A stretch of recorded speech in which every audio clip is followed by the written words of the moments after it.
L'ENT nous sert à beaucoup de choses en tant qu'enseignants. Nous avons beaucoup d'informations maintenant qui nous sont transmises par le système de messagerie interne. Actuellement, nous allons bientôt avoir les conseils de classe. Beaucoup de professeurs principaux demandent des informations complémentaires à transmettre pour préparer ce conseil. Auparavant, nous devions déposer dans les casiers un message. Maintenant, par ce système, quel que soit le lieu, au collège, dans ma salle ou à mon domicile, je peux ainsi avoir accès à la saisie des notes, au cahier de texte, à l'emploi du temps, aux appels. Le département a équipé chaque salle d'un ordinateur et donc on est connecté sur Internet. Lorsque nous commençons le cours, il suffit de cliquer pour indiquer que l'élève est présent ou pas. La vie scolaire reçoit en temps réel l'information. Donc 2, 4, 6, 8, 10, vous êtes tous là. Le carnet de correspondance était le mode de liaison unique. On sait très bien que ce carnet de correspondance, qui est un objet que l'élève doit présenter ou non, l'élève ne le présente pas ni systématiquement à l'enseignant, ni systématiquement à ses parents. Là, la liaison directe et cette messagerie interne fait que il n'y a plus d'interception possible par l'élève. Donc la communication se fait. C'est mieux de travailler comme ça ou tu préférais avant quand tout était sur papier? C'est mieux maintenant. Et pourquoi? C'est avant, si on avait des devoirs et en fait on les avait pas. On n'a pas besoin de téléphoner à un copain. Maintenant on peut regarder sur le site. C'est comme si on avait une classe à l'extérieur. On peut voir les devoirs qu'on a à faire, l'emploi du temps. On a aussi les notes. Et puis on a aussi différents liens où on peut s'entraîner comme JB par exemple. Alors, les illustrations. Ça aussi. Ça. Non, ça va. On écrit des petits paragraphes sur la mode, pour la rubrique du journal. La mode dans le collège ou ailleurs, enfin à l'extérieur. Et on en parle pour que les autres élèves ils sachent. Les élèves rédigent au brouillon leurs articles et ensuite ils les tapent sur informatique. On peut les valider au niveau de JB, donc pour l'obtention du B2I. Et puis d'autre part aussi, on peut envisager donc de mettre le journal en ligne dans la rubrique des documents de l'établissement. Ce que nous permet cet espace numérique, c'est de créer des groupes de travail. Là, c'est un gain de temps, d'échange à la fois d'informations, de communication, mais aussi d'échange de documents.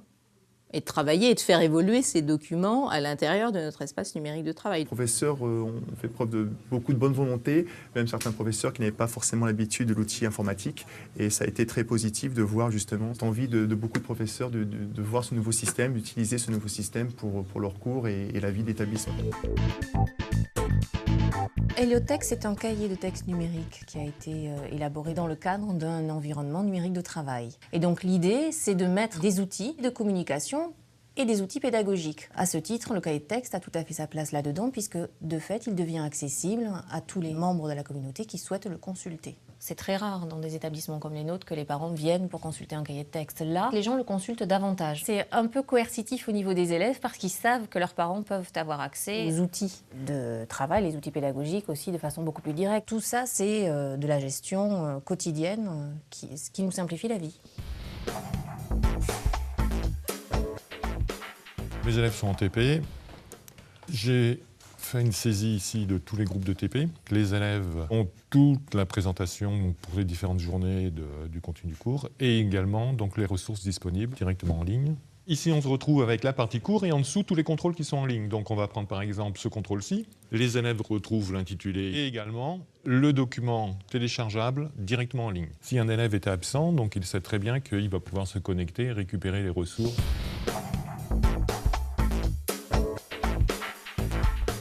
On a la partie cours et ici la partie devoirs avec les exercices et les devoirs faits en classe. C'est plus pratique à partir d'un PC de chez nous d'avoir le cours sur ordinateur. C'est plus ludique. Pourquoi pas des cours que l'élève il reste chez lui et fasse les cours à distance. Je prends le cahier de texte pour réviser mon baccalauréat et suivre les cours que j'ai loupés. Je vais sur la leçon que j'ai manquée en histoire géo. Je viens de m'apercevoir que j'ai un croquis à faire et j'aimerais poser des questions à ma prof. Je lui écris un message, je voudrais plus de renseignements sur le croquis. Je clique sur envoyer, c'est rapide et efficace.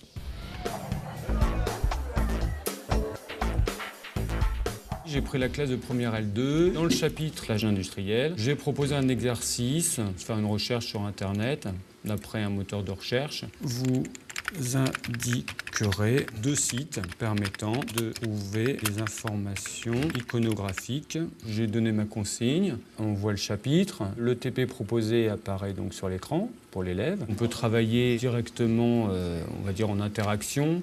Je peux leur proposer des documents supplémentaires par rapport au cours. Eux-mêmes peuvent répondre. On va bien au-delà d'un simple cahier texte qui n'est qu'une lecture, on va dire, du cours. Là, on a quasiment une interaction façon blog. La mise en place de l'ENT, elle était nécessaire au lycée Bascan, s'étend sur un peu plus d'1 kilomètre. Mon souci constant, c'est que tout soit facile d'accès. Un simple clic, copier-coller, instantanément, le cahier texte de l'activité est, disons, est créé en live dans la salle de classe. C'est un outil qui est ludique et plaisant pour tout le monde. C'est-à-dire que les élèves qui l'an dernier n'avaient pas activé leur code, là sont tous en recherche pour pouvoir accéder maintenant à cet espace. Et tout le monde joue le jeu. On a eu quelques difficultés à mettre sur pied les cahiers de texte parce que c'était nouveau, c'était un peu lourd. Maintenant, la question ne se pose pas. Et quand on dit qu'il s'agit de passer à l'ENT, eh bien, le corps professoral a suivi. Et quand cette année, il s'agit de passer au cahier de texte, le corps professoral a suivi parce que c'est un gain de temps pour tout le monde, à terme. On reste toujours en contact avec le collège. Quoi qu'il arrive, on a des mails, on reçoit des mails des élèves, d'autres profs ou même de l'administration du collège. Et donc n'importe quand, là par exemple, je me souviens qu'avec les 6e, on a commencé les dieux grecs. On a un peu abordé la généalogie, mais pas trop. Et pour la prochaine fois, comme on a pris un peu de retard, je vais leur demander là de faire une petite recherche sur Internet. Je leur envoie un mail, je leur dis cherchez pour le prochain cours qui est le père, qui est Zeus, qui est Héra, leur lien de parenté. Même s'ils n'ont pas Internet chez eux, ils peuvent le chercher en salle info ou sur les bornes du collège.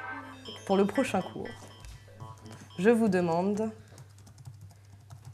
de faire, sur Internet bien évidemment, une recherche. Pour les aider, je vais leur mettre un dieu qu'on a déjà vu, Poséidon, et puis bien sûr Zeus. Je leur envoie à tous, et là ils ont 1 semaine pour faire leur recherche. Là j'ai envoyé le mail, il est 11h15. Avant 16h, un quart des élèves m'ont répondu.